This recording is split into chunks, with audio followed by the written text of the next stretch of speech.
I'll start with you, Oliver Whyte. Are you a climate or a global warming denier? Oh, completely, yeah. Well, if you look at the world temperatures recently, they've been pretty high. Yeah. There's still lots of debate on what's the best strategy, and then there's lots of obstructions, commercial interests, and all kinds of things. Destruction is a huge part of destruction of soils around the world. And is there any hope for the planet? The UN said we have 30 years to get it right, and they don't think we can do it. Oh, the planet will be fine. The planet. When the dinosaurs went extinct, the whole place got annihilated. It was like equivalent to more than 1 million nuclear weapons going off. So, yeah. But we won't be if we continue. So due to a few changes. But yeah, I think the industrialization and our overconsumption of products is just absolutely destroying the place, really. If we had healthy ecosystems, there's a debate out there that carbon dioxide levels will be naturally absorbed. But we just keep destroying woodlands and hedgerows and everything. Apart from trawling the oceans, and there's the political will is just so poor out there to change it. So, anyway, we'll do our little bits that we can. All the vested interests. Yeah, but actually it's a great therapy for hopelessness. It's just doing something that you can yourself, every individual. So I suppose that's kind of what we're doing in a small little way. What do you think? It's definitely happening, alright. Definitely happening, yeah. In terms of our apple trees, in terms of our food systems, our apple trees and all the trees we have evolved in a stable kind of climate where the flower at a certain time of year, actually the main cue being heat and sunlight, which both things are getting stronger with the climate change.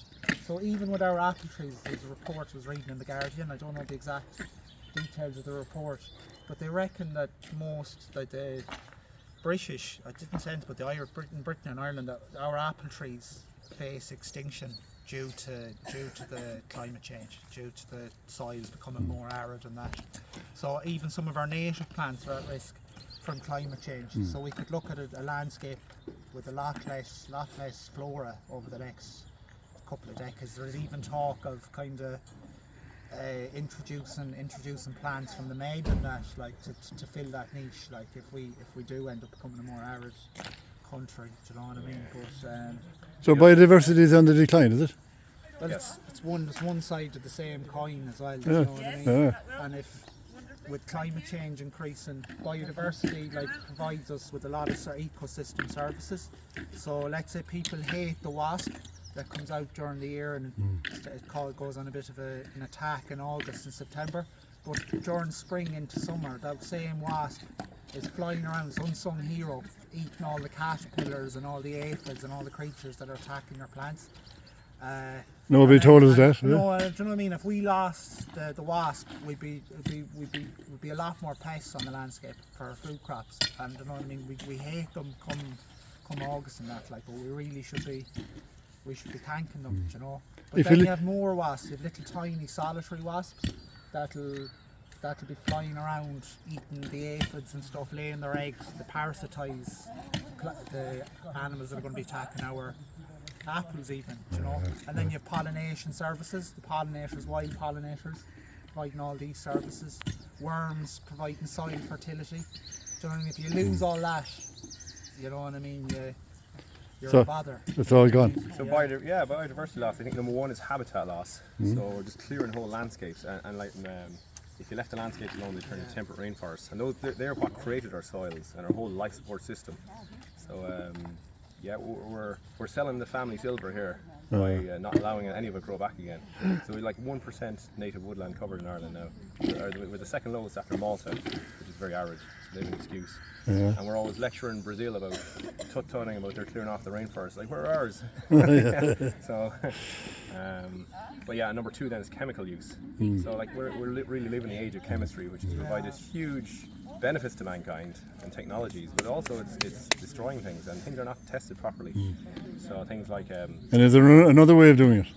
Oh, there are, yeah. Well, certainly with agriculture, there's organic, regenerative agriculture, which is very successful in people who do it. That's a transition period of over about 4 years, I think. Is that right, Sean? There is, yeah. So people think maybe just try for a year and it fails, like they did in Sri Lanka. But the soil has to change, and all them. The system has to change and adapt to it, but it's very successful for people who do it. It is, and things like we have natural products like seaweed, which is huge to the organic systems, but we need to learn increasingly learn to grow it using biotechnology or to farm it. Farmers, as yeah, opposed to harvesting it, because if you're harvesting it to meet the global demand for the switch to organics, but seaweed is going to be crucial, and things like seaweed, manures, even you can see where the grass has been here, where it has never been any chemicals used. It's just been trimmed and the grass left in sight, and even you can docks are indicative of rich soil.